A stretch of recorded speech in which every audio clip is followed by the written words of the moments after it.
Amen.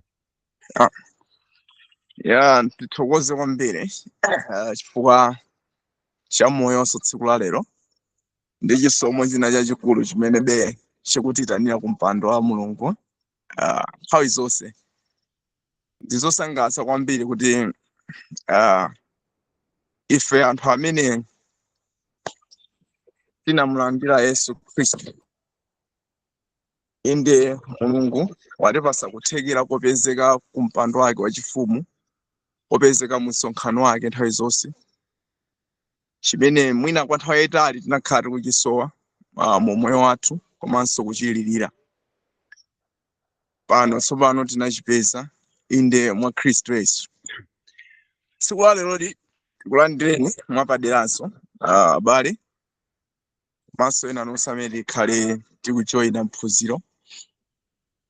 Mulolandiridwa kwambiri. Mulungu akhale nafe tonsefe, atitsogolere ku chidziwitso china cha tsiku la lero. Tikhala tikupitiriza kulimbikitsana makamaka uthenga ochokera mu buku la Efeso, umene ndithu takhala nthawi zambiri tikukambirana masabata angapo ndithu, ngatonso lochepera 6 mbuyo tili mu chapter 2. So tisanayambe china chilichonse kulowa mu chapter cha buku la Efeso chapter 2, tipemphe Mulungu kuti atitsogolerenso. Tipemphere. Olemekezeka ndi odalitsika ndiye inu Atate wa Ambuye wathu Yesu Khristu, amenenso muli Atate wathu ndi Mulungu wathu, potipatsa tsiku lokongola lotere kutinso tikhoza kufika pamaso pano ndi kumvetseranso mawu anu. Tikusowekera Ambuye chisomo chanu chikhale nafe, ndi kudzoza kwanu makamaka ku makutu athu ndi mitima yathu ndi malingaliro athu, kuti zonse zikachiritsidwebe pamodzi mwa Khristu Yesu. Mulole kufuna kwanu kuchitidwe mu nthawi ya phunziro lonseli, chifukwa cha dzina la Yesu Khristu mpulumutsi wathu. Amen.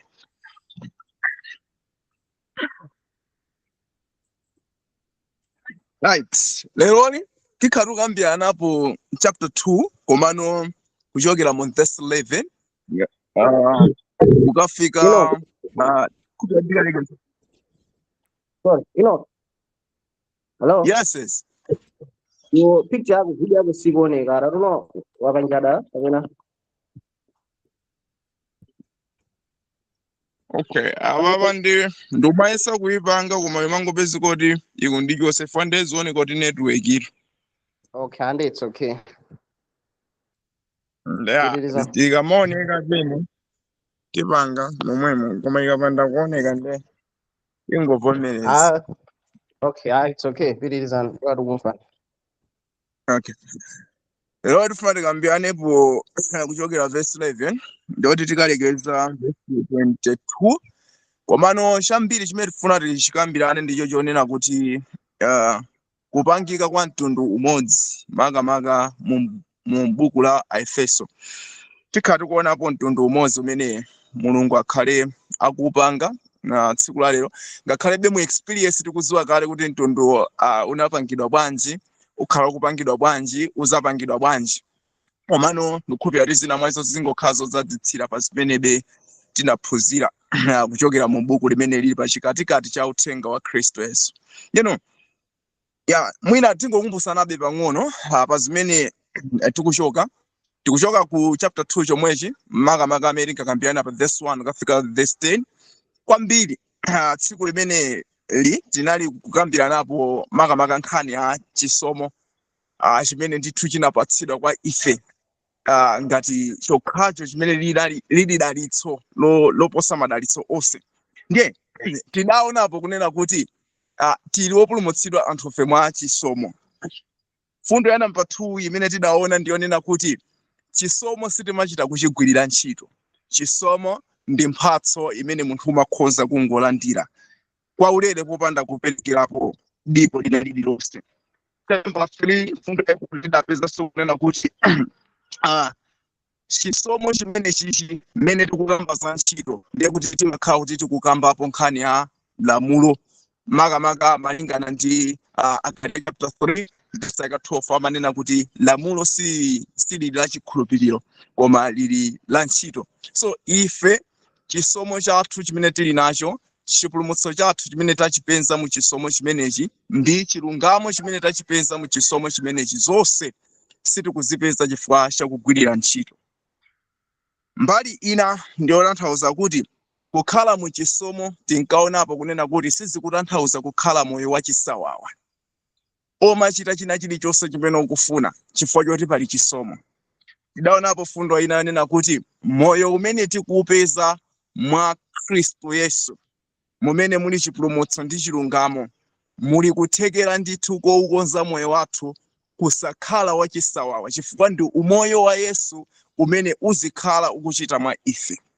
Nde fundo yakomalizitsa tinaona kuti zonse zikuchitika chifukwa cha chikhulupiriro chokha basi. Pokhulupirira mwa Khristu Yesu ndi zimene zikutipangitsa ifeyo kulandira mphatso yonse imene Mulungu wayipereka mu umoyo wa mwana wake Khristu Yesu umene waperekedwa ku mitima ya ife.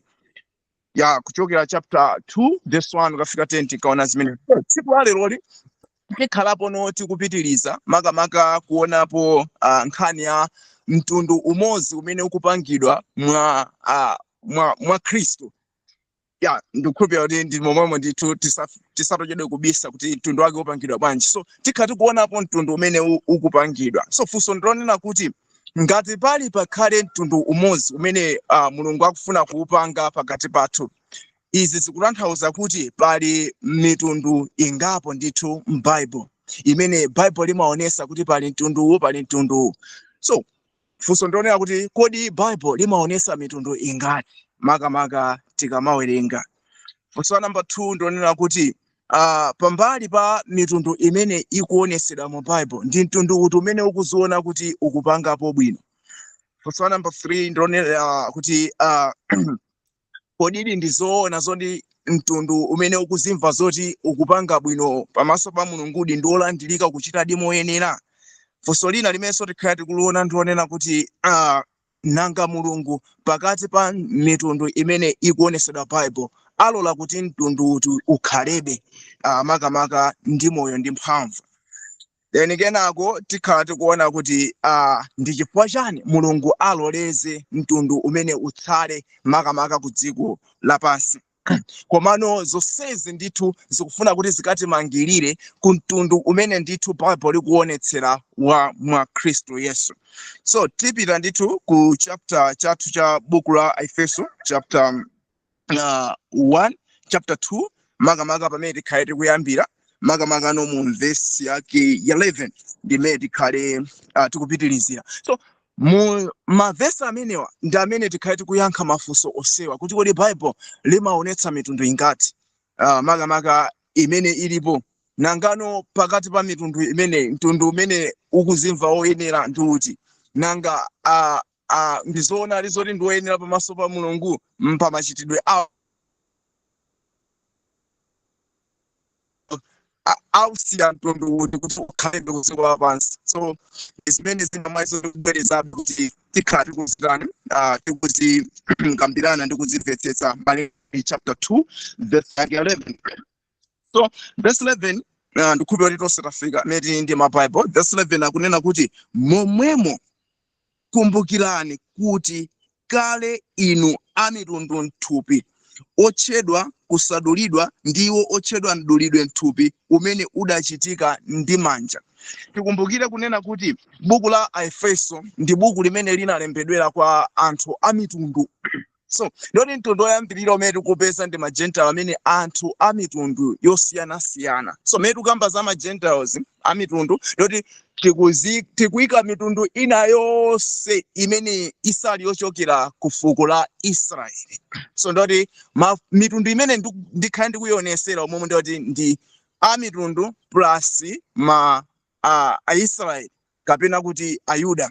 Ndeno mtundu oyambirira umene Paulo akufuna kuonesa ndionena kuti inu amene takulemberani buku la Efeso mukumbukire kunena kuti kale inuyo akuti munali a mitundu mu thupi. So tikangobwera ndoti kuthupi ndoti ngakhale panopa ndoti ife onse amene tikukambirana phunziro tikabwera kuthupi sife ochokera ndithu kwa mbumba ya ana a Israeli kapena kuti kwa Israeli Yakobo, koma ndife ndithu ochokera ku mbumba ya kunja kwa Yakobo. Ndoti mwanjira ina kuthupi tikuonekeranso ngati amitundu. Ndipo akuwakumbutsa anthu amene wakuti mukumbukire kuti inuyo munatchedwapo anthu amitundu makamaka mwa kuthupi. So mtundu woyambirira ndoti ndi umene uwu amitundu onse. Mtundu wa namba 2 umene tikhale tikuona ndiye kuti ndi Ayuda.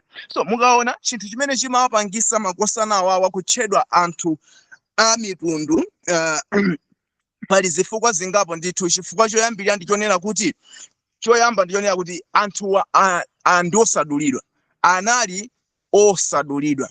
Cha namba 2 muona kunena kuti tikabwera pa verse 12 akuti kuti nthawi ija munali opanda Khristu, alendo apadera ndi mbumba ya Israeli, ndi alendo alibe kanthu ndi mapangano amalonjezano, opanda chiyembekezo ndi opanda Mulungu m'dziko lapansi. So cha namba 2 pambali ponena kuti akutchedwa amitundu chifukwa cha kusadulidwa. Cha namba 2 anthuwa analibe Khristu. Cha namba 3 anthuwa muonanso kunena kuti ati analibe chiyembekezo. Panalibe chiyembekezo china chilichonse. Cha namba 4 muona kutinso analibe ndithu zizindikiro zowaonetsa kunena kuti akhonza kukhala pamodzi ndi ana a Israeli. Chifukwa chani?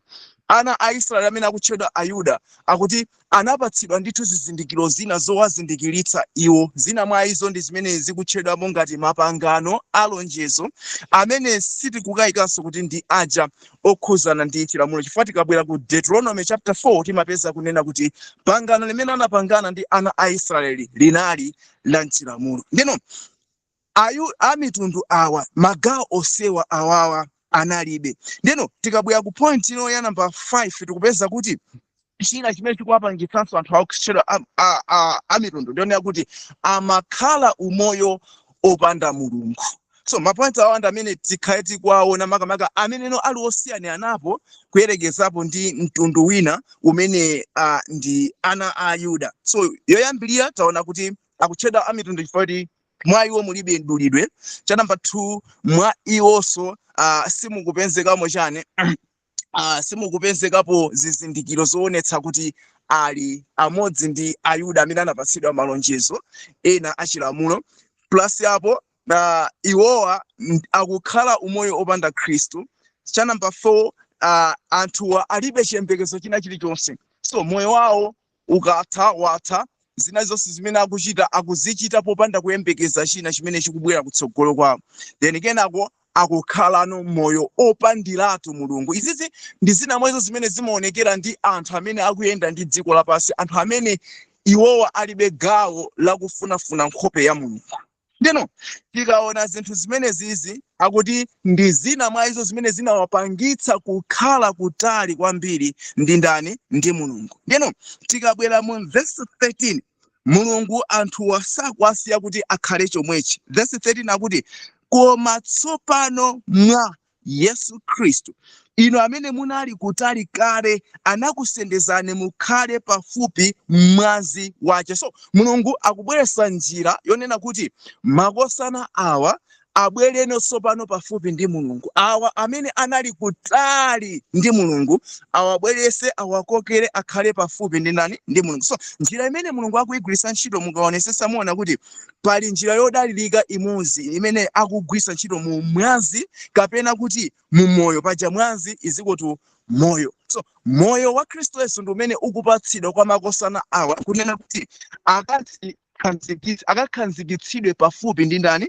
Ndi Mulungu. So muona kunena kuti chosowa chachikulu kwa makosana awa kuti abwere pafupi ndi Mulungu sikunali kuwauza kunena kuti pitani mukayambe kulandira mdulidwe monga mtundu wina umene tikhale tikuona, pitani mukayambe kuona malonjezano awa amalamulo amene ndinawauza ana a Israeli, kapena kuti mapangano awa amene ndinawauza ana a Israeli, kapena kuti pitani mukasake chiyembekezo, kapena kuti pitani muzisakire Mulungu. Nkhani sina imene, koma nkhani ndionera kuti Mulungu akungotenga umoyo wa Khristu Yesu ndi kuuyika mwa amitundu onse. So onse amene akukhulupirira umoyo umene tinaona kalenso kwa Galatians chapter 2 kuntunda uko verse 9 ndi 10 kunena kuti onse amene ali mu umoyo umene ndi amene alandira mphatso zonse. Ndeno mwana chifukwa chakukhala ndi Khristu mwa iwo anthu aja apezapo chance, apezapo mpata kapena kuti apezapo mwayi okhala pafupi ndi Mulungu. So tikabwera mu verse 14 akuti pakuti iye ndiye mtendere wathu amene anachita kuti onse awiri akhale amodzi nagumula khoma lakudula pakati. So mwana kunena kuti Yesu Kristu akuti chifukwa choti anthu apatsidwa moyo wa Kristu Yesu akuti moyo wa Kristu Yesu uonekera ngati mtendere wa ndani wa ife tonse. So Paulo akundisankasa mene akunenera kuti Yesu Kristu ndiye mtendere wathu. Mawu akuti mtendere amabwerapo chifukwa chonena kuti nthawi zina mwina pamakhala kuti pali kukanukana kapena kuti pali kutsutsana. So paliponse pamene pali kutsutsana ndikhulupirira kuti mtendere sumapezeka. So mukabwerera mbuyo kubwera ku buku la Yesaya chapter 9 verse 6 mukaona kuti chinthu chimodzi mwa icho chimene chinaonekera mu kubadwa kwa Yesu ndichonena kuti Yesu Kristu azakhalapo otchedwa ngati kalonga wa mtendere. Kutanthauza kuti pakati pamene pali mipungwepungwe kapena kuti zovuta zolekanitsa, Mulungu mwa Kristu Yesu adzazileketsa zonse chifukwa choti Kristu Yesu azabweretsa mtendere pakati pa anthuwa. Ndimaona kuti pakati pa amitundu ndi pakati pa Ayuda imene ikutchedwa mu chapter verse 14 kunena kuti Yesu Kristu akubweretsa mtendere pakati pa mitundu iwiri imeneyi chifukwa choti onse awiri awa Ayuda komanso awa amene akutchedwa ngati amitundu onsewa akubweresera chinthu chimodzi chimene chiwalumikizitse kukakhalano popanda zowalekanitsa zonse kapena kuti sazikakhalanso wina akuyang'ana nzake kuti inu mulibe ichi ife tili ndi ichi, inu mulibe ichi ife tili ndi ichi, komano onse akakhalapo ali ndi chinthu chofanana chimene chikawapangise kuonetsekera kuti anthu ali ndi mtundu umodzi. Mwina ndisanapite kutsogolo mafuna ndingoonetserepo chitsanzo ngati mmene kuli ku dziko lapansi kuli mitundu ingapo ndithu, kuli anthu achizungu, kuli anthu achimwenye, ndiye kuli anthu ife achikuda. Muona kunena kuti pakati pathu pamakhalapo nkhani zakusalana, pakati pathu pamakhalapo nkhondo zosiyanasiyana chifukwa choti anthu fe tili osiyana muzochitika zathu. Komano mukaonesesa muona kuti dziko lapansibe limayesesa kunena kuti tibwere mu umodzi tikhale ngati mtundu umodzi. Pena kaya mwina muchiyankhulo mmene ili ngati international English, okay, chiyankhulo cha English muona kuti is international cha dziko lonse lapansi cholinga kuti mwina chikabwerese tonse pamodzi, komano sizimathekabe. Ndiye muona kuti monga mmene zimachitikira uku kuma mitundu ya ku dziko lapansi, mipungwepungwe imene imabweresa pa kuti nkhondo zosiyanasiyana kapena kusalana kosiyanasiyana. Chomwechonso tikabweranso ku nkhani ya chipembedzo, awa amene ali Ayuda ndi awa amene ali amitundu, muona kuti palibe chiyanjano chenicheni. Chifukwa chani? Ayuda poona anzawo amitundu akuwaona kuti ali ndi zina zofowoka zimene iwowa alibe. Ndeno amitundunso nawonso powaona Ayuda akuwaonanso anthu amene ali ndi zina zimene zili zopsinja kuyerekeza ndi zimene iwo anazikhulupirira ndi zimene anaziyandera. So Kristu pofuna kukonza mitundu imeneyi kuti ibwere imodzi, Kristu akubweresapo makamaka kuti pangokhaleno mtundu umodzi. Chifukwa verse 40 ikutsimikizira kuti pakuti iye mtendere wathu amene wachita kuti onse awiri akhale chani, akhale amodzi. Ndimuona kuti chimene Mulungu akuchita ndichonena kuti akuyenera kuti agumule mfundo zimene zimalekanitsa kunena kuti awa ndi Ayuda, awa ndi amitundu mthupi, awa ndi Ayuda mthupi. So zimene zakuyenera kuti azigumule, chifukwa ngati sazigumula ndiye kuti tinene kuti nkhani ya masalano kapena kuti nkhani ya kudzikwenza kuti ife ndife oyenera awa ndi osayenera ikhalabe kutani, ikupitilira. Ndemone verse 15 akuti ino anapanga chani. Verse 15 mwana akuti atachotsa udani mthupi lache ndiwo mawu achilamulo chakutchulako malangizo kuti alenge awiriwa mwa iye yekha akhale munthu mmodzi watsopano ndi kuchita chani, ndi kuchita mtendere. So muona kuti Kristu akuchotsapo, akutolatola zonse zimene zili zotani, zimene zimawalekanitsa makosana awawa, nde akuzitchula momveka kuti ndiwo mawu achilamulo, akuchulukapo chani, mapangano ambiri, ochulukapo malonjezano, iziayi. Mwachitsanzo ndikhoza kupeka chitsanzo muona kuti ana Ayuda anaphunzitsidwapo zinthu zambiri, makamaka zinthu zimene anayenera kuti adye. Muzidya ziti? Anawuzidwapo zoyenera kudya. Mwachitsanzo Leviticus chapter 11, zinthu zimene mukuyenera kuti inuyo musama yandikane nazo. Anawuzapo zinthu zambiri kapena kuti masabata amene mukuyenera kuti muzisunga anawuzapo zinthu zambiri. So zina mwa izo ndi zimene zinapangisa kuti mpungwepungwe umene uzikhala pakati pa amitundu plus apo Ayuda. Komano tikabwera mwina ku fundo imene Ayuda kwambiri anali yozitamandira nayo kwambiri, tikabwerera mwachitsanzo ngati ku buku la Machitidwe chapter 15 verse yake ya 1, tikapezapo kunena kuti panafika nthawi imene amitundu ndi Ayuda amene anafuna kuti amene anali atayanjanisidwa kale ndi Khristu kubwera mu umodzi, panabwerapo mpungwepungwe umene Ayuda amayankhula kwa amitundu kunena kuti ngati inuyo simungakwanise kudulidwa kapena kuti kumatsatira malamulo a Mose, simungakhale inuyo ndani a Khristu. Tikuona kuti tikabwera ku chapter chimenechi chapter 15 cha Machitidwe mukapeza kuti Paul ingakhale ndi Barnaba anafika nthawi yoti anachita kubwerera kuchoka kwa mitundu kwaja ndi kupitanso ku Yerusalemu kukakambiranapo nkhani ngati imeneyi. Chifukwa chani? Mpungwepungwe uwu unakula kwambiri. Amitundu anakhala akukakamizidwa kuti akuyenera kudulidwa, akuyenera kumatsatira malamulo onse a Mose, kapena kuti akuyenera kumatsatira malangizo onse amene alipo kuti akakhale anthu oyenerera. Zina mwa izo ndi zimeneno Kristu Yesu akuona kuti izi zikuyenera kuti zichosedwe pakati pa anthu yawa. Mona? So many akuzichotsa izi yakuti mwanjana akufuna abweresepo chinthu chimene chili chokhazikika chimene chiwakonze anthuwa kukhala makamaka mu mtendere oyenera ndi ndani ndi Mulungu. Lero tikhala tikuona kunena kuti kodino Mulungu zinthu zimene zizi anazichotsa bwanji. Ndende ndimangopereka chitsanzo koyambirira kuja kunena kuti zina mwa izo zimene ana Ayuda amaziona kuti ndizo zimene zikuwapanga kuti akhale oyenera pamaso pa Mulungu, iwowa ndionera kuti amazimva zonena kuti anapatsidwa umdulidwe. Tikabwera ku Genesis chapter 17 timapeza Abraham akupatsidwa nkhani ya mdulidwe imene inayenera kuti ipite kwa mitundu yake yonse imene ikubwera kutsogolo mpaka na kwa ana a Israeli nadatsimikizidwa kuti akuyenera kumadulidwa. So tsiku namba 8 makosana amayenera kuti wina sakabadwa adulidwe. So chinthu chimenechi amachiona kuti ndicho wayenereza makamaka kunena kuti akhoza kukhala olandirika pamaso pa Mulungu kusiyana ndi amitundu amene analibe, amene amangoyenda moyo osadulidwa. So namba 2 ndicho ndimachinena kuti zakudya zimene amadya akaona amitundu kunena kuti amadya china chilichonse ngakhale zina zimene sizikupezeka pa Levitico chapter 11 zoyenera kudyedwa, iwo amadya. So powaona ndi zimenezo anaona kuti makosana awo ndi osayenera pamaso pa Mulungu, ndi odesedwa kapena kuti ndi onyasa pamaso pa Mulungu. China mwacho poona malamulo ena onse, malangizo ena onse amene Mose anawaphunzitsa nawo, ndipo poona kuti ana a Israeli ana a mitundu alibe zimenezi, Ayuda amazichitabe boost, amazikwenzabe kunena kuti ife ndi amene tili oyenerera kuyerekeza ndi anzathuwa. So tiona kuti ndi zambiri ino zimenebe ingakhalebe pophatikiza pamene pa zina alipo zimene makosana awa anali kuzitsata zosiyana ndi zimene amitundu awa anazitsata.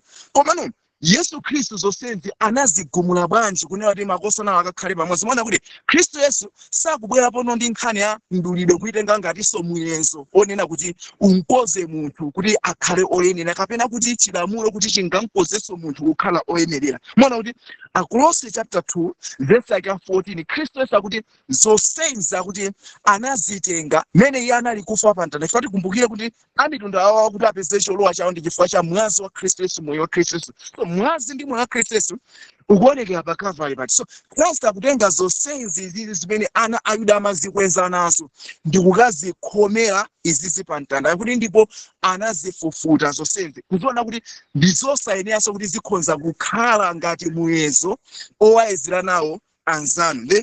Tiona kuti zonse zimene Ayuda amene wawa amazikweza nazo zinatani zinachosedwa. Komano pali kuthekera kwina kapena kuti pali funso ili limene tinalipereka kale koyambirira kunena kuti komano mtundu umene umazikwezawo pamaso pa Mulungu kuti unalandira izi kodi ndizoona kuti mtundu umene udi unali woyenera? Tikabwera mbuyo tipeza kunena kuti ngakhale makosana awawa anapatsidwa chilamulo, ngakhale anapatsidwa nkhani ya mdulidwe, ngakhale anapatsidwa malangizo ena onse, koma muona kuti anthu awawa sanali oyenera ndithu pamaso pa Mulungu. Mwachitsanzo tikagwiritsa ntchito buku lina kupatulapo buku la Aefeso tipeza kunena kuti buku la Aroma chapter 1 inde timapeza nkhani ya amitundu akutchulidwa mu buku la Roma chapter 1. Ndeno muona kuti amitundu mu chapter 1 cha buku la Roma anatchulidwaponso inde ngati anthu amene anali ochita zosayenera, anthu otsatira milungu ina imene si mulungu oona. Komano mukazabwera mu chapter 2 mukapeza kuti mu buku la Roma mukuonetsedwa makosana awa a Ayuda amene anali ndi kuzikwenza konse makamaka a Roma chapter 2. Mwina ndingobwerepo kuti ndingolankhula kunena kuti kodi makosana awa ndi zoona adani oyenera pamaso pa Mulungu, amachitadi mokhulupirika kapena kuti zimene anapasidwa nazo ndi Mulungu anazitsatira mosamalitsadi. Mungoonepo mwachitsanzo mmene Paulo anawadzudzuliraso mbali ina mu buku la Roma chapter 2 pofuna kuti tilumikize bwino kunena kuti kodi Khristu Yesu mmene adagumula zimene zizi akuyenera kuti abweretse zinthu zimene zikhale zothandizira makosana onse kuti akakhale amodzi makamaka mu moyo wa Chikhristu. Roma chapter 2 tatiye tingopiteni munguone mwachitsanzo. Tikabwerapo verse yake ya 1 kunena kuti chifukwa chake uli wopanda mawu owiringula munthu iwe amene uli yese wakuweruza, pakuti mmene uweruza wina momwemo udzitsutsa iwe wekha, pakuti iwe wakuweruza umachita zomwezo. So mukaona Ayuda ndonena kuti powaona anzawo aja amitundu amawaona kuti ndi anthu osayenera chifukwa amawaweruza ndi zimene iwo amachita, zimene zili zosiyana ndi zimene Ayuda anaphunzitsidwa mu malamulo onse a Mose. Nde po akunena kuti inuyo amene mumaweruza ena, akuti inuyonso bwanji zimene mumaweruza nazo enazo bwanji niyo mumazichita zomwezo. Verse 2 akuti ndipo tidziwa kuti kuweruza kwa Mulungu kuli koona pa iwo akuchita zotere. So tikatsika musi mwina pofuna kuti tisamalise nthawi, tikabwerano ngati pa verse yake ya 3 muona kunena kuti ndipo uganiza kodi munthu iwe amene umaweruza iwo akuchita zotere ndipo uzichitanso iwe mwini kuti udzapulumuka pa mulandu wa Mulungu. So muona kuti makosanawa mdulidwe unali pamenepo, malamulo a Mose anali pamenepo, plus apo kaya zonse zimene anawalangiza nazo mu chipangano chakale kuti anali akuzisamalitsa. Koma nomuona kunali zimene awa amitundu amachita, amitundu ndi oyipa, awanso kuyipa komwekonso kumataniso kumaonekera. Zina mwezo ndi zimene ndikumaziona ngakhale pa nthawi ino imene tili mu moyo wathu wa Chikhristu, kunena kuti mukaona kuti pali ziphunzitso zina zimene zikuyenda ku dziko lapansi zimene anthu ena mipingo yawo akamaziona ndi kumaziyeza ndi mipingo ina amene samachita zimenezo amakhalanso akudzikweza kunena kuti ifeyo mpingo wathu ndi umene uli oyenera. Koma mukadzayang'anitsitsa mkati muzaona kuti zimene ukuchita mpingo umene ukudzikwenzawo kuti umapanga zakuti zimene mpingo wakuti sumachita, mpingo wakuti sumachita, mukaona kuti muli zinthu zina zimene zili za common kapena kuti zimene zikupezeka mu mpingo umene uzonyasa zimenenso zikupezekanso mu mpingo wina uja. Mwana kuti mpingo umene ukuzita mawo peza kuti muli anthu amadama, muli anthu achigololo, muli anthu opanda chikondi chachibadwidwe, muli anthu onyasa kapena kuti mu makhalidwe awo onse. Ndipo mukazakayizanso mpingo wina umene ulibe zinthu zimene awo amazitama nazo mukapezanso kuti mulinso amalama, mulinso amakhalidwe opanda chikondi chachibadwidwe, mukaonanso kuti muli anthu odzikweza. So mukaona kuti palibe kusiyana kwina kulikonse kumene kumaonekera, ngakhalebe mipingo yambiri imakhala ikudzikwenza kuti ife izi tili nazozi inuyo mulibe. Neno zimenezi ndi zimenenso zikukabwera picture yakulu makamaka mu buku la Efeso kunena kuti makosana awa Ayuda bwanji mumazitamandira ndi zinthu zimene inuyo munapatsidwa, koma chonsecho mu buku la Roma mwaonetsedwa kale kunena kuti inuyo simumachita. Mukungowaweruza anzanu koma yeti zinthu zimene mukuwaweruza nazozo simumachita. Mwachitsanzo tikapitirizano verse 20 chapter 2 cha Roma chija mukapeza kuti verse 20 akuti wolangiza kwako opanda nzeru, mphunzitsi watiyana wakukhala mchilamulo ndi chionekedwe cha nzeru ndi chacho onadi. Verse 21 ndiwe tsono wakuphunzitsa wina, kodi ulibe kudziphunzitsa mwini? Iwe wakulalikira kuti munthu asabe, kodi uli kuba? Ndeti kabwera verse 22 akuti iwe wakunena kuti munthu asachite chigololo, kodi umachita chigololo mwini wekha? Iwe wakudana nawo mafano, umafunkha zankachisi kodi? So muona kuti zimene Ayuda awawa amawanena nawo anzawo, inu ife tili ndi lamulo loti tisachite chigololo, inu mumapanga chigololo. So muona kuti Ayuda akutsitsidwa kuti mumauza anzanu kuti asachite chigololo, bwanji niwe mumachita chigololo. Mwachitsanzo panopa mipingo mukapeza kuti malamulo ngati amene wawa amakhala akulalikirana usachite chigololo, usaphe, usabe. Komano mukaona kuti Khristu Yesu pobwera ku dziko lapansi podzalipanga lamulo ilili kuti liwalire kwambiri kuti anthu azindikire kuti mwa iwo kulibe kuthekera kokonza zinthu. Akunena kuti inde munamva kuti musachite chigololo, koma Yesu akumuyang'ana mkazi ndi kumkhumba wachita kale chigololo mtima mwawo. Ndemona kuti amitundu kuthupi kapena kuti anthu amene sapitiratu kukachisi, iwo amatenga kayazikazi ndikukalowa mwawo m'manyumba mwawo m'malumu mwawo ndikukapanga nawo zimene akufuna, ndiyoti chigololo chimakhala kuti chaonekera. So anthunso amene ali mu moyo oti amapembedza, iwo osapanga kutenga azikazi kupita nawo kumalumu. Koma nomona kuti chimene amachita iwowa ndi kungokhumbira ndi kusilira zimene Yesu ananena kuti iliso ndi yani ndi vuto. So muona kuti anthunso amene samapita kukachisi amapha, amatenga mpeni ndi kumadula ena makosi. Koma Yesu anawawuza Ayuda kunena kuti no, sikuti nkhani ndiyotenga mpeni kumudula wina pakhosi kapena wina wake kuchita kumupha ndi chida china chilichonse, komano nkhani ndiyonena kuti iye wokwira mnansi wake popanda chifukwa watani wapha. So muona kuti zimene anthu opembedza akuchita chifukwa chosowekera umoyo umene tikufuna tiuone kuti mtundu umodzi wosopangidwa bwanji, zomwezinso anthu amene ali kunja kwati samapembedzeratu zomwezonso amazitani amazichita. Chabwino zikungosiyana madigiri kapena kuti level ya mmene zinthuzo zikuchitikira, chifukwa kwinako zikuoneka kuti zikuchitika ngati mwa chipembedzo, pamene kwinako zikuoneka kuti no zikuchitika mwa chisawawa moonekera pa mbalambanda. So chifukwa cha ichi po ndifaka kuzindikira kunena kuti Yesu Khristu anayenera kuzigumula izi zimene zimangwalekanitsa chabe, zimene zimangobweretsa udani chabe, kunena kuti ife tili beta kuyerekeza ndinu chifukwa tili ndi izi. Chifukwa chani zimene mukunena kuti muli nazo betazo inuyo simumazichitaso. So palibe chifukwa chonena kuti mukazitamandira. So Aroma chapter 3 verse yake 1 poona nangofika ponena fundo iyi kunena kuti ndipo potero Yuda aposa ninji kapena mdulidwe upindulanji. So chifukwa kuti zimene wamitundu amachita zomwezo sa Ayuda amachita. So Uyuda anokuposa chani? Kodino kuposa kwake ndi nkhani ya mdulidwe kapena kuposa kwake ndi chifukwa choti niyo munapasidwa malamulo kapena chifukwa choti munapasidwa malonjezo awa ndi awa? Ndemona kuti zonsezo si zimene zikumpangisa mu Yuda kuposa. Chifukwa chani Yuda ndi mu Heleni kapena kuti ndi wa mitundu palibe chani, palibe kusiyana. Kapena mu nthawi yathu ino opembedza ndi osapembedza palibe kusiyana. Chifukwa chani opembedza amene alibe umoyo umene tikhala tikukambiranawo ndi osapembedza amene ali miyetu zonsezo onse azichita zofanana ndithu. Ndeno chifukwa chachi Yesu Khristu ndi chifukwa anagumula makoma awawa, chifukwa amangobweretsa udani yeti zimene akudana nazozo anthuwo sadakhazikike mu zimene. So ndigwiritse ntchito buku la Aheberi chapter 7 verse yake 18 pa nkhani imene Yesu akunena kuti anagumula ndithu makoma onse akulekanitsa pakati pathu. Aheberi chapter 7 verse yake ya 18 pali mawu amene Yesu Khristu akunena kudzera mwa Paulo. Akunena kuti verse yake 18 akuti pakuti tu kuli kutaya kwace kwa lamulo lidadza kalero chifukwa cha kufoka kwace ndi kusapindulitsa kwace. So chifukwa chachi sindikukhulupirira kuti no panali chofunikiranso kunena kuti awawuze Ayuda kuti apitirize chilamulo kapena kuti awawuze amitundu kuti amitundu ngati kufuna kugala pafupi ndine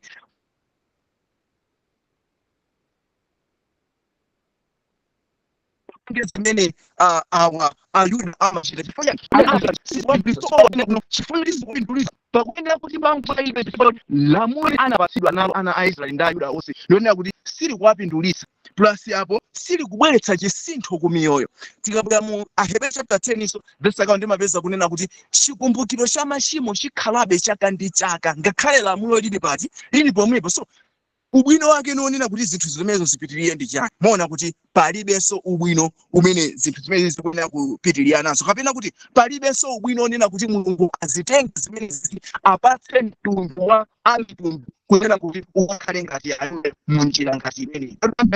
Mulungu akhala kuti akupanga chinthu chimene sichingatani sichingakoze. So Mulungu akuyenera kubweretsapo njira ina yatsopano yonena kuti makosana osewa awawa Ayuda plus amitundu osewa akakonzeke. Ndemona kuti mtendere umene akubweretsa Yesu ndionera kuti sukhala wa mbali imodzi wa amitundu okha Ayudanso pali zina zimene amavutika nazo. Mukapeza Ayuda mukapeza kunena kuti Yesu powapeza ku dziko lapansi ananena kuti idzani kwa ine akulema ndi akuthodwa, Mateyu chapter 5 verse 28.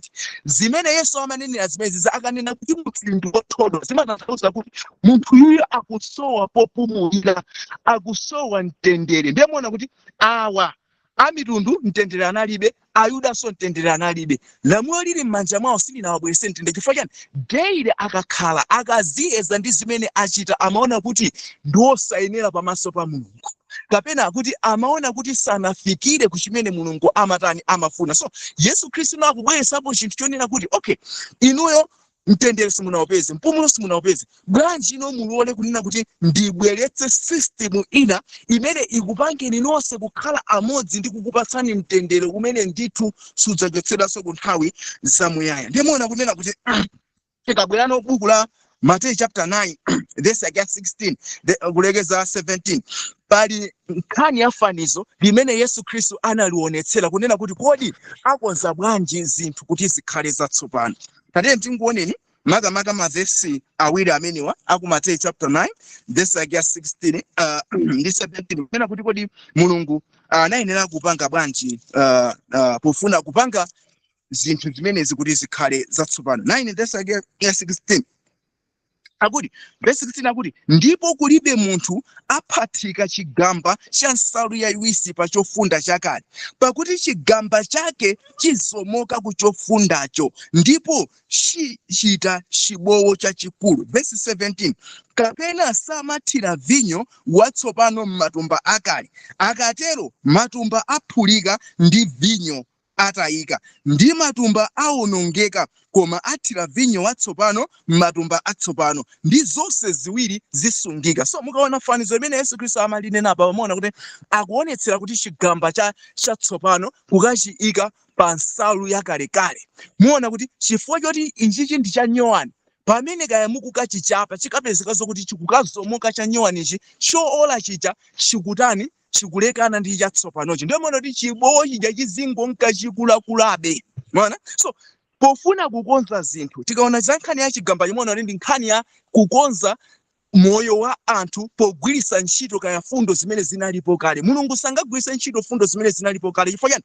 Ngati angawapatse zimenezi amitundu ndoti mwanji aina ali pangavuto alija kuti linke likulakulabe.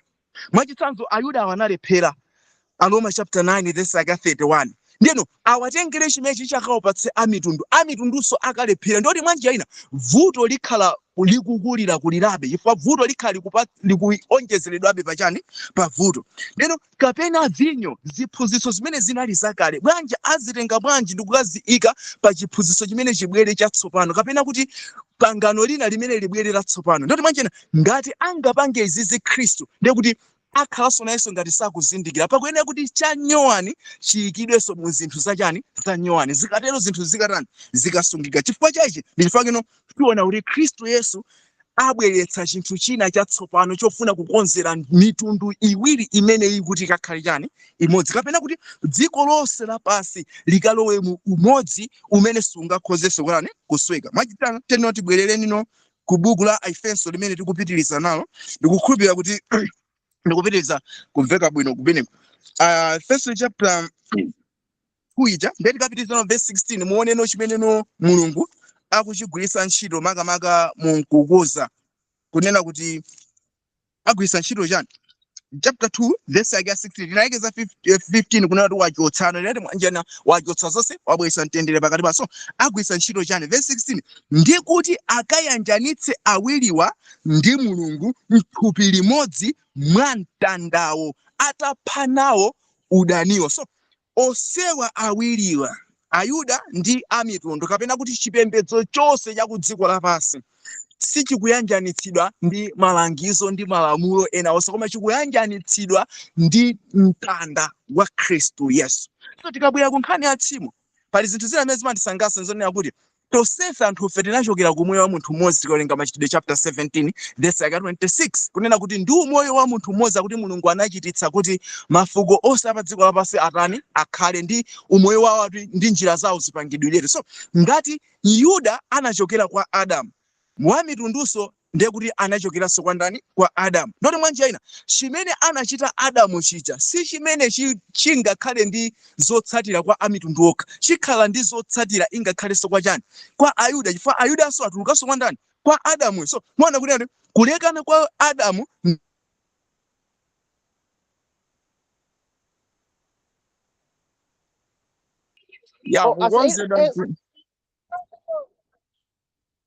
Okay, Ese, I hope you have started recording. Huh? Ndayamba baba.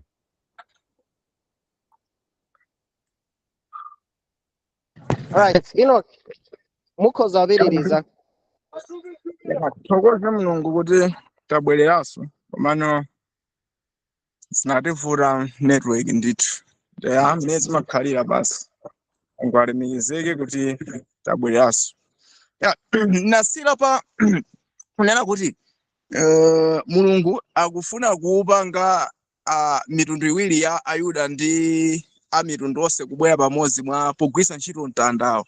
So ndeni manena apo kunena kuti Adamu atachimwa, kulekana kwa Adamu ndi Mulungu sikanakhalapo zotsatira za kwa amitundu okha, chifukwa yoti tonse amene tili pa dziko lapansi tikawerenga Machitidwe chapter 17 verse yake ya 26 tonsefe tikuchokera kwa munthu mmodzi. So Ayuda akuchokera kwa Adamu, ifenso amitundu tonse tinachokeranso kwa ndani? Kwa Adamu. So zotsatira zimene zinamugwera wa mitundu ndi zotsatira zomwezonso zinamgweranso wachani? Wa Muyuda. Ndi chifukwa yake nomuona kuti mdulidwe ndi zina zonse zimene anapatsidwa ana a Israeli ndi chilamulo chonse sichikanakhonza kukonza miyoyo yawo. Chifukwa chani? Vuto silinali zimenezo, koma vuto linali kusowekera kwa umoyo uja Adamu anauluza mu Eden. Neno chifukwa cha chimenechi verse 17 ndimene ndikupira kuti ndimayenera kuti ndipitirize makamaka nditachokapo ku nkhani yokamba zatsopano, akuyenera kuti atenge zinthu zatsopano azikeso mu bagi yatsopano, kapena kuti atenge mtundu wina watsopano umene sukhala Ayuda, umene sukhala amitundu, cholinga chokuti onse pa dziko lapansi azikabadwa kudzera pa mtundu kuti pa mtundu umenewu. So tikabweyano pa verse 17 buku la Efeso chapter 2 verse 17 akunena kuti ndipo mmene anadza analalikira uthenga wabwino wa mtendere kwa inu akutali ndi mtendere kwa iwo apafupi. So mwana kuti amitundu ndi amene anali kutali kwambiri ndi Mulungu. Chifukwa chani? Iwowa makamaka analibe malonjezano ena aliwonse, sanakambirane ena aliwonse ndi Mulungu, plus apo analibenso Khristu, samadziwanso kuti kuli Mulungu woona. Iwo amangopanga za dziko lapansi, anali kutali kwambiri kuyerekeza ndi awa Ayuda. Chifukwa Ayudawa amadziwa kuti kuli Mulungu woona, amadziwa kuti kuli mwana wake Khristu Yesu, inde amadziwa zimene Mulunguyo amafuna khalidwe lake limene iwobe limawakanika. Ndeto awawa at least anali pafupi, pamene enawa anali kutali kwambiri. So mukaona papa Khristu pobwera sikuti akulalikira mtendere kwa okhawa amene ali kutaliwa, akuyamba akutali bwerani, apafupi wanso akuwauzanso kuti bweraninso. Ndichifukwa onse tonse pa dziko lapansi tinali osowekera kuti tilowe mu mtundu umene ndithu siwa Chiyuda, umene siwa amitundu, komano ndi wina watsopano umene Mulungu akuyenera kuti aupange. So verse 18 ino ndi pamene okay akunena kuti anapanga chani. Verse 18, so Mulungu agwiritsa ntchito chani kuti apange mtundu umodzi ku dziko lapansi? Kuti mwa iye ife tonse awiri tili nawo maomboledwe athu mwa Atate mwa Mzimu mmodzi. So chimene Mulunguno akukachigwiritsa ntchito ngati chokonzera mtundu watsopano, akunena kuti mwa iye wake uti chimene chakhala chikatikati cha buku lonse la Efeso, mwa Khristu.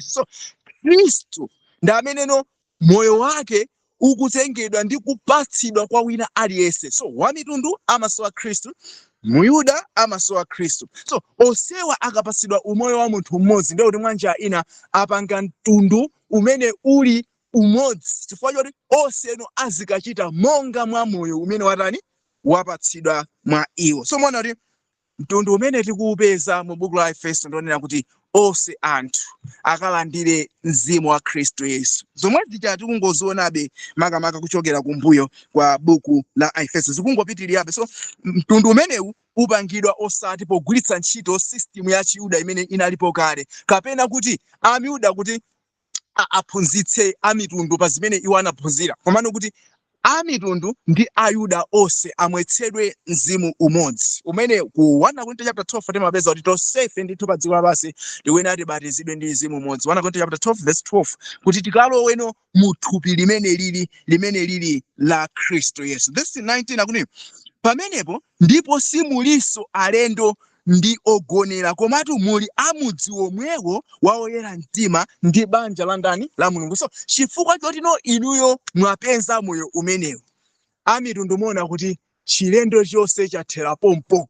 Plus yapo chifukwa kuti samachedwa kuti ndi abanja la Mulungu, kusachedwa kuti sabanja la Mulungu kuja kwathera pati, kwathera pomwepo. Ndiye kuti ndi abanja la Mulungu, ali mu banja la Mulungu, plus yapo salendonso ali mmudzi wa Mulungu. Ndoti mwanji aina pamene pali Mulungu iwo ali pomwepo. So mene amitundu akusangalala chonchi, Ayuda nawonso akhala akusangalala kuti ifenso tsopano taupenza moyo uja umene timausowa, ngakhale tinausaka ndi chilamulo tinalephera, koma tsopano taupenzano mwa ulere chifukwa cha umoyo umene Khristu Yesu watipatsa. Tsopano taona anino tili pafupi ndi ndani? Tili pafupi ndi Mulungu. So tikabwera ngati mwachitsanzo ku buku la Aheberi chapter 20, Aheberi chapter 12 verse yake ya 22, mukaona kuti Paulo anakambanso fundo ina kunena kuti akutino tonse no tayandikira kuphira chani? Luphira Ziyoni, mudzi wa ndani? Mudzi wa Mulungu, kumene kupezekapo Mulungu, plus yapo chani?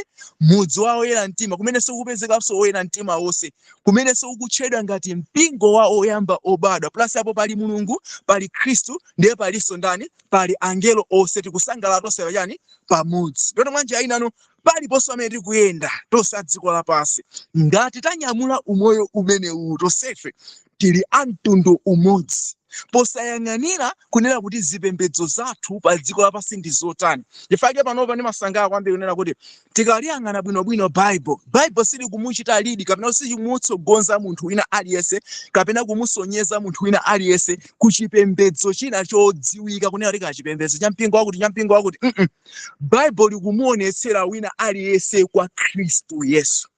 Aliyense akafika kwa Khristu Yesu akhala zonena kuti walowa mu banja la ndani la kumwamba. Ndifake Yohana chapter 6 verse 29 amanena kuti chifuniro cha Mulungu ndi ichi, kapena ntchito ya Mulungu ndi iyi, kuti mukhulupirire dzina la mwana wace, kapena lamulo la Mulungu ndi ili, kuti tikhulupirire dzina la mwana wace ndi kukondana wina ndi zake monga anatilamula. So muona kuti chifukwa cha chimenechi tonse tikapezekana kuti tili pachani? Tili pamodzi, palibenso nkhani yakusalana chifukwa chani? Wamitundu wapeza Yesu, Yuda wapeza Yesu. Ndifake Petro mukampeza na Yesu akusangalala kwambiri, namanena kuti anabatiza Cornelio, makamaka mu chapter 12 cha Machitidwe chapter 12 mwanzo kunena ndinabatiza, Machitidwe chapter 11 ndinabatiza Cornelio, wamitundu amene anandiya Khristu na Yesu anandiya Khristu. Petro nazindikira kuti Mulungu alibe tsankho, chifukwa tonsefe watipatsa chimene chili choyenera, chimene chakhala chikukonza moyo wathu kwathunthu, popandanso kuti silaso vuto lina lililonse kuchani? Ku umoyo umenewu. So tikapitirano pa verse yake ya 20 mene tikupita cha kumapeto. So kuti no tonsefe tsopano tapezeka pamaso pa Mulungu amene ali woyera. Verse 20 nakuti omangika pa maziko atumwi ndi aneneri, pali Khristu Yesu mwini mwala wapangodya. So amitundu onse nakwazo zote okay, iniyo simumangika so pa chiphunzitso cha Ayuda. Okay, no sakumangika so pa chiphunzitso cha Ayuda, komano akumangika pa chiphunzitso chimene chili cha chani? Cha atumwi ndi achani? Ndi aneneri. Okay, amene ali maziko apa atumwi ndi aneneri. So mukaona kuti atumwi amakhulupirira chani? Simene amakhulupirira atumwi, mukaona akukhulupirira Mulungu, ona akukhulupirira Khristu mwa iwo, kapena akukhulupirira kulowa mu umodzi ndi Mulungu. Tikapita kwa Efeso chapter 4 tizakaupeza umodzi wa chikhulupiriro umene atumwi akuonetsera kuti tikhale muti. Umene ndikukhulupirira tizakhala kukamba umene padakapanisoka tisaukudzeko kumene. Komano kanena kuti tonse tsopano tapeza chimene chinali chotani? Chinali choyenera. Talowano tsopano mu maziko ena, mu nyumba ina imene ili ndi maziko osiyana ndi maziko ena osamene anakhala mbuyo. So maziko ake ndionera kuti Khristu ndi amene ali pamenepo ngati mwala wapangodya. So tikati mwala wapangodya ndi mwala umene wachita hodi, kapena kuti mwala umene wagwiriziza chinyumba chonse kuti chikhalepo. ifake ndi Khristu amene amakhalapo ngati maziko a nyumba. Tikapita ngati ku buku la 1 Korinto chapter 3 verse 9 mwatsika musimgampezapo Yesu Khristu ngati no maziko a nyumba. Wina aliyense nakuyenera kumanga pati akuyenera kukhala pamenepo. Ngati munthu alibe Khristu Yesu asayembekeze kunena kuti wadzimangira nyumba yake pa thanthwe. Koma zindikire kuti wamanga nyumba yake pa mchenga nthawi ina iliyonse mphepo ikawomba mvula ikagwa azindikire kuti chinthucho chizagwa ndipo azachita nacho manyazi chifukwa sanakhazikike mwa Khristu Yesu. Ndeti kabwano pa verse 20 kuti mwa iye mwake muti pamene pamene tadzalidwira apa pamene pamene talandira umoyo wake tonse pamodzi akuti mwa iye chimango chonse cholumikizana cholumizika pamodzi bwino chikula chikhale chani kachisi wopatulika mwa Ambuye. Pamenepo ndi pamene Mulungu akuyikapo maziko okhazikika akachisi wake, maziko akukula kwa kachisi wake kumene Mulungu azikhalamo mmenemo kunthawi zonse. So muonano kumapeto kwake na kwamaliza ndi na verse 22 akuti chimene inonso mumangidwamo pamodzi mukhale chokhalamo Mulungu mwachani mwa Mzimu. So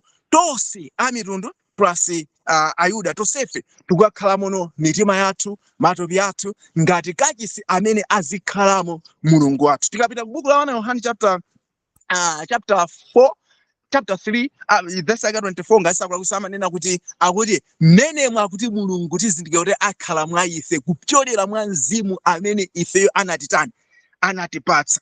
Of course pali mafunso ena amene amabwera kwa anthu amene akufuna kutsamira pa chilamulo kuti munena bwanji kunena kuti tsopano chimene tikulandira pano pa ndi Mzimu wa Khristu chonsecho kapena kuti Mzimu wa Atate ndi umene tikulandira masiku ano chonsecho. Tikawerenga mabuku ena mbuye mutipeza kuti Mzimu wa Atate unalibe ndi anthu. Mwachitsanzo Masalimo chapter 53 David anadandaulapo kuti musandichotsere Mzimu wanu Mulungu. So munena bwanji kunena kuti ndi Mzimu wa Khristu umene unali ofunika kapena Mzimu wa Atate umene unali ofunikira kwa anthu chonsecho Mzimu unalipo kale. Okay, khani ndionena kuti chipangano chakale Mzimu wa Atate unali pamenepo koma Mzimu wa Atate si umene umachita mwa munthu amachita zimene zili mwa Atate zimene zinali ndizolephereka sizingatheke kunena kuti munthu ukhoza kuchita khalidwe la wina wake chonsecho iyeyo amene mwini wake khalidwe asakuchita mwayo. So muchipangano Yesu wandichonera kuti umoyo umene mukuphatikana nawo umoyo wa Yesu ndi umene uzichita mwa inu. Ndifaka amanena kuti wokuchita mwa inu kufuna ndi kunkondweresa komwe ndiye Mulungu mwandani mwa inu. Ngati Filipi chapter 2 verse 13 kapena kuti ndinapachikidwa ndi Khristu ndili ndi moyo osati so ine ayi koma Khristu ali ndi moyo mwa ine. So Khristu ndi amene achita mwa ine, ineyo ndine wakufa basi daily. Sindikudalianso kunena kuti ndichite perform kapena kuti ndiwonetsere khalidwe langa. Khristu khalidwe lake limene lilipo kale limene lili mu moyo umene adaupereka ku dziko lapansi ingakhale tsiku la Pentecost ndi umene ukuyenera kuti uchite drive kapena uyendetse miyoyo yonse ya anthu amene ali mu thupi limene lili landani la Yesu Khristu.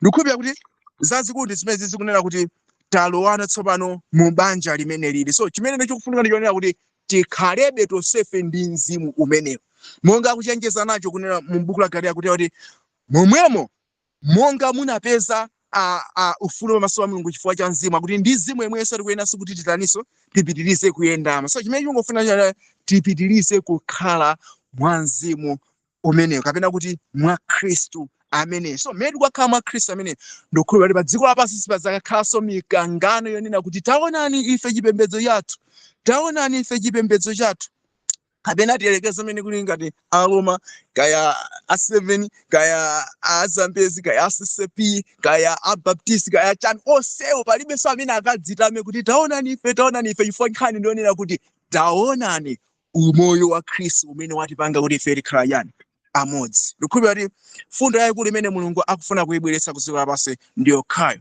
yoti tikabwera mu chapter 3 tikuzapitirizapo kuonapo kunena kuti chisisi chamayitanidwe tsopano chimene chinabisika ku nthawi zakale ndicho chiyani. Ndikukhulupirira kuti nkhani yakebe koma ndikungopitirizabe pomwepa kuti tikhazikike mwa Khristu Yesu.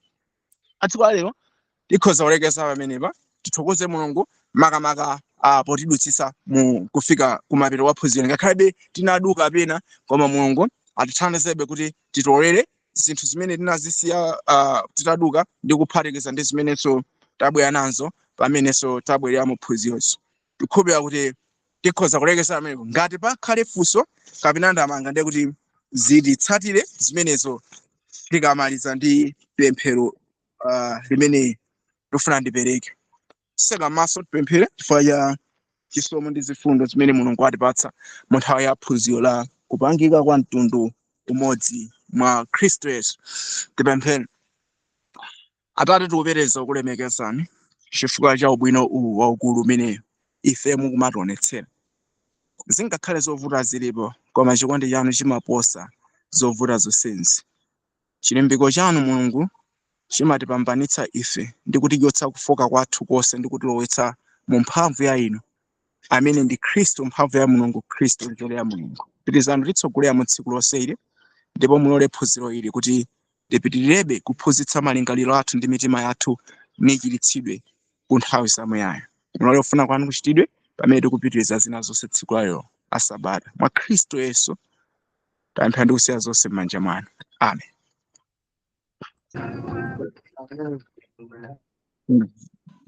Amen, brother. Enoch,